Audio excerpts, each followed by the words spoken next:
Vice President Kamala Harris tweeted that the maternal mortality rate for Black women in the United States was 3x their white counterparts. But what she failed to mention is that the maternal mortality rate generally in the United States is incredibly low. The total percentage of women who die in childbirth or due to birth-related complications in America is 0.039%. The percentage for Black women is 0.069%. For white women, that percentage is 0.025%, which means it isn't even actually a 3x increase, it's actually 2.7 times higher for Black women and accounting for less than a tenth of each group respectively. It's also worth mentioning that this data comes from the CDC, which specifically mentions below its graph, which states the total number of mortality in live births in each group, quote, "This rate does not meet the National Center for Health Statistics standards of reliability." The CDC also specifically admits that a contributor to increased maternal mortality in Black women is higher rates of underlying chronic conditions,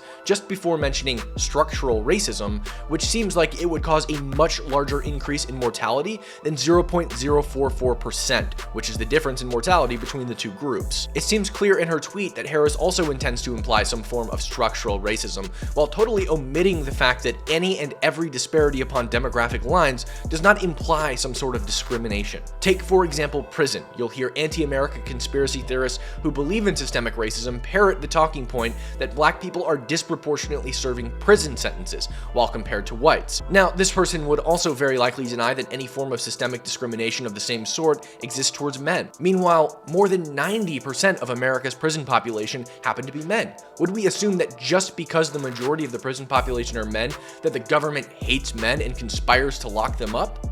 Or would we assume that men and women behave differently? Of course, we would conclude that there's some sort of confounding variable that we aren't accounting for that causes men to go to prison more often than women. Make sure to follow for more. Make sure to subscribe for more.